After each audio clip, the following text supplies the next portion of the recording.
ವಿಜಯಪುರದಲ್ಲಿ ನಾಗಠಾಣ ಮೀಸಲು ಮತಕ್ಷೇತ್ರದ ಕಾಂಗ್ರೆಸ್ ಕಾರ್ಯಕರ್ತರ ಸಭೆ ನಿನ್ನೆ ನಡೆಯಿತು. ಈ ಸಂದರ್ಭದಲ್ಲಿ ಕೈಗಾರಿಕಾ ಸಚಿವ ಎಂಬಿ ಪಾಟೀಲ್, ವಿಧಾನ ಪರಿಷತ್ ಸದಸ್ಯ ಸುನೀಲಗೌಡ ಪಾಟೀಲ, ಶಾಸಕ ವಿಠ್ಠಲ ಕಟಕದೊಂಡ, ಕೌಶಲ್ಯ ಅಭಿವೃದ್ಧಿ ನಿಗಮದ ಅಧ್ಯಕ್ಷೆ ಶಾಂತಾ ನಾಯಕ ಸೇರಿದಂತೆ ಮತ್ತಿತರರು ಉಪಸ್ಥಿತರಿದ್ದರು.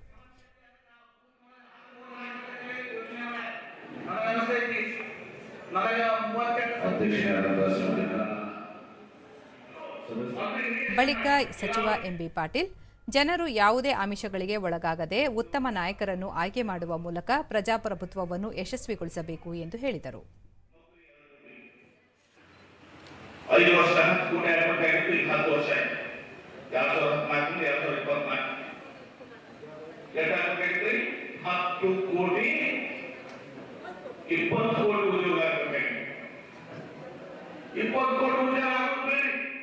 ಈ ನೋಟ್ ಬ್ಯಾನ್ ಮಾಡೋದ್ರಿಂದ ಮತ್ತು ಆರ್ಥಿಕ ಪರಿಸ್ಥಿತಿಯನ್ನು ಸರಿಯಾಗಿ ಮಾಡಿದ್ರೆ ಕೋಟ್ಯಾಂತರ ಹಳೆ ನೌಕರಿಗಳು ಅವರು ಕಲ್ತ್ಕೊಂಡಿದ್ದೀವಿ ನಾವು.